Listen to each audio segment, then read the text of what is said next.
Beleza, meu garoto? Vamos para mais um vídeo, cara? Vamos? Sabe o que nós vamos falar hoje? Hoje nós vamos falar sobre as dúvidas mais frequentes que nós recebemos sobre o Monjaro, e nesse vídeo eu vou esclarecer todas elas de maneira detalhada, com todas as informações necessárias para você, meu pimpolho, que quer começar a utilizar essa medicação ou está utilizando e tem algumas dessas dúvidas. Mas antes, o mais importante de tudo, você sabe o que é, Benes? Qual? Café, cara. Café, porque nós não rodamos sem café.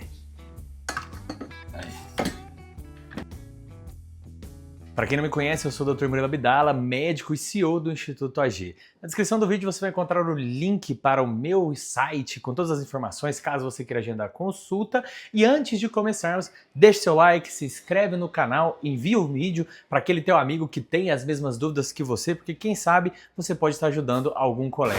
Benes, devidamente carregados, partimos para mais uma... O que eu tava falando mesmo? Esqueci. Mas enfim, devidamente carregados, vamos pro vídeo, vamos pro que importa. Vou colocar aqui pra isolar o som, né, cara? Porque senão faz muito barulho. Vamos lá, meus queridos, as principais dúvidas que nós recebemos. Monjaro é um tema que tá muito em alta, eu tenho diversos vídeos aqui no meu Instagram. Se você não sabe o que é o Monjaro, que mundo que você tá vivendo? A medicação mais falada no mundo inteiro. Tomou as mídias aí nos últimos tempos e eu vou deixar um card aqui, então se você não conhece o Monjaro, aqui tá um vídeo sobre o Monjaro. E as dúvidas mais frequentes. Primeira dúvida que eu recebo, Benes, o Monjaro é caro? Isso é o que todo mundo pergunta. Quanto custa um tratamento com Monjaro? Quanto que eu vou gastar para fazer esse tratamento? Realmente é uma medicação muito cara? E meus queridos, a resposta que eu sempre dou é... Depende. Depende do quê? Quanto tempo você vai usar, qual a dose que você vai usar, qual é o seu poder aquisitivo e qual que é a tua análise de valor. Essas 4 perguntas são muito importantes. Por quê? Quanto maior as doses que você estiver utilizando, mais caro fica esse tratamento, assim como com qualquer outra medicação. Quanto mais tempo você utilizar essa medicação, mais caro fica esse tratamento, porque você está usando essa medicação por tempos mais prolongados. Segundo ponto, qual que é o teu capacidade de poder aquisitivo? Às vezes o que é caro para mim não é caro para você, é caro para o João, não é caro para a Maria. Então, ser caro é algo muito relativo. E o segundo, qual que é a tua percepção de valor? Porque valor e preço são duas coisas diferentes. Às vezes aquilo tem um preço muito alto, mas o valor é muito compensatório. Então, assim, o quanto você está disposto a gastar para mudar a sua vida, para mudar a tua saúde, né? O que eu sempre falo para todo mundo, o preço da medicação é um preço elevado, não é uma medicação barata em questão de preço. Agora, o valor, com certeza, eu acho barato, porque o resultado que você tem, com certeza, compensa todos os custos que você vai ter. Mas é um tratamento aí que ele pode ficar de 2 a 6 mil reais por mês, chegando até 10 se for feito com a caneta, mesmo com o Monjaro original. Então fica mais ou menos nessa média de preço. Você acha que é caro? Deixa nos comentários aqui pra mim, pra eu saber se você acha caro ou não. Segunda pergunta, Benes, que essa eu recebo bastante. Grávidas podem utilizar o Monjaro? Mente, né? Meus queridos, primeiro ponto, se você está grávido ou amamentando, a tua prioridade é criar um feto incrível aí, uma criança saudável. Então não preocupe tanto assim com o processo de emagrecimento. Tem que preocupar com o teu ganho de peso. A recomendação que nós temos é que você ganhe 1 quilo por mês mais 1. Então até 10 quilos durante o teu processo de gravidez é normal e a chance de você recuperar isso facilmente no pós é muito elevada. Então não se preocupe com o teu ganho de peso durante a gravidez. Se você está tendo um ganho absurdo, aí começa a fazer uma dieta, procura uma nutricionista. Por exemplo, aqui nós temos a Larissa, que é especializada em nutrição para grávidas, porque aí ela vai conseguir manter uma nutrição legal. Então, respondendo a pergunta, é contraindicado sim. Você não pode utilizar o Monjaro no processo de gravidez e também não pode utilizar na amamentação.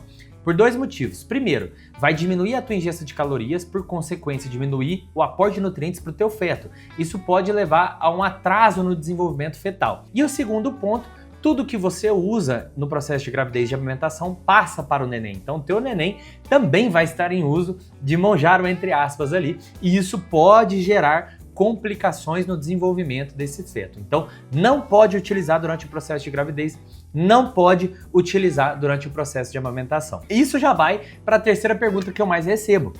Tem alguma contraindicação? Essa é a contraindicação.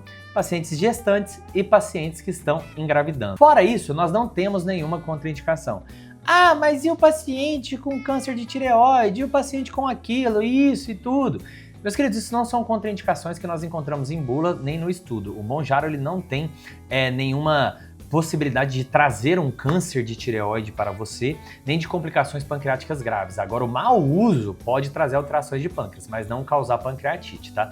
Agora, nesses casos de doenças agudas, obviamente tem que ser avaliado, né? Então, se você tem um câncer de tireoide ativo, apesar de não ser uma contraindicação, a gente tem que pesar para ver se vale a pena. Mesma coisa com pancreatite, essas outras doenças. Mas por base inicial, nenhuma contraindicação. Então, se você tem ansiedade, não é contraindicação. Se você tem depressão, não é contraindicação. Se você tem diabetes, pressão alta, não é contraindicação. Então, nós não temos nenhuma contraindicação expressiva aí a ser pontuada. Nesses casos mais extremos de cânceres, por exemplo, temos que avaliar aí para ver se vale a pena o uso dessa medicação.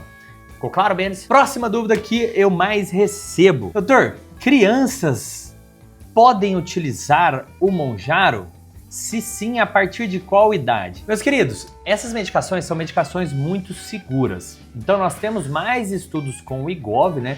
No IGOV nós sabemos aí que a partir dos 12 anos de idade você pode utilizar. O Mounjaro nós temos certezas a partir dos 16 anos, mas já temos estudos a partir dos 12 anos mostrando que pode sim ser utilizado essa medicação sem problema algum. Então assim, podem sim utilizar, depende da idade, depende do grau de obesidade dessa criança. Como eu sempre falo, pesando o custo-benefício dessa medicação para ver se vale a pena. Lembrando que se você diminuir muito, às vezes, a ingesta de calorias dessa criança, para uma criança que não precisaria utilizar essa medicação, você pode atrapalhar o desenvolvimento dessa criança. Aí ela pode ficar mais baixa do que ela ficaria, ela pode ter alguma deficiência muscular, alguns problemas ali secundários. Então tem que pesar mesmo para ver se vale a pena, né? Apaguei todas as perguntas, Beni. Sem querer, cara. Apaguei tudo aqui. Mas essa aqui tem a parada. Vocês sabiam disso aqui do iPhone? Se você fizer assim, ó, deu errado. Achei. Ah, não tinha apagado. Eu tinha criado uma nota nova.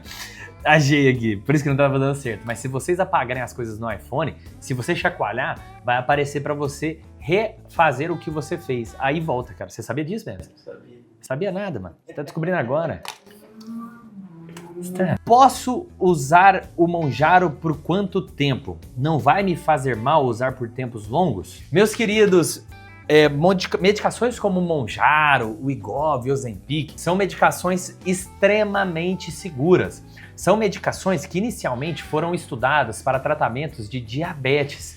Tratamentos de diabetes são para a vida inteira. Então, essas medicações possuem seguranças para serem utilizadas durante a sua vida inteira. Então, respondendo, é uma medicação muito segura. Por quanto tempo você pode utilizar? Por quanto tempo for necessário utilizar essa medicação. Então, eu tenho pacientes que estão comigo há mais de 1 ano utilizando o Mounjaro, não em doses agressivas de tratamento, mas em doses mais baixas de manutenção.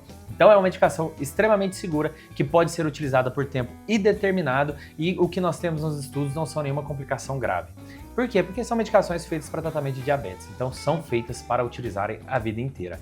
Eu sempre brinco com todo mundo, então por que às vezes a gente não usa a vida inteira? Porque às vezes o bolso não aguenta, né? Então esse é o maior impeditivo aí, geralmente é a questão financeira, mas para aqueles que têm condição, você pode manter esse uso por muito tempo. Última pergunta, falei rápido pra caralho, né, Benes? Dessa vez, né, cara? Mas eu falei rápido porque senão fica enrolando e eu não gosto de vídeo que enrola. Isso aqui é papum, meu amigo. Aqui é direto. Vocês buscam a informação e eu entrego. Não tem enrolação aqui, não. Última pergunta, antes disso, deixe seu like, deixe seu comentário, cara. Se inscreve no canal. Tô aqui gravando vídeo pra vocês, dá trabalho pra cacete. Então eu tô querendo trazer mais informações, então nos dê um incentivo, né, Benes, de estar aqui. Última pergunta. Meu intestino prende demais. Como resolver? Não consigo ir no banheiro, não consigo fazer cocô. Os efeitos colaterais mais comuns que nós vemos com a utilização de Ozempic ou IGOV e também vemos bastante com a utilização do Mounjaro. Apesar de que no Mounjaro é mais comum nós vermos diarreia, tá? Mas é uma contraindicação é um efeito colateral muito comum. O que você pode fazer? Em ordem de prioridade, aumentar a tua ingesta de água, aumentar a tua ingesta de fibra e algumas manipulações, como por exemplo, Psyllium podem ajudar. Alguns probióticos como Corebiome, Prob 10, Bio 10, sei lá, alguma coisa 10, cara, esqueci o nome agora de cabeça, eu tenho que ver no sistema. Também auxilia nesses processos de intestino preso. Essa dificuldade em ir ao banheiro acontece porque um dos efeitos que essa medicação promove é uma diminuição da velocidade do teu trato gastrointestinal. Então, o teu intestino movimenta mais lentamente. Essa movimentação mais lenta promove uma desidratação mais expressiva do bolo fecal, fazendo com que o teu intestino fique preso porque as fezes ficam duras e ele não consegue empurrar. Então todas essas estratégias que eu passei para vocês... Ó, os homens.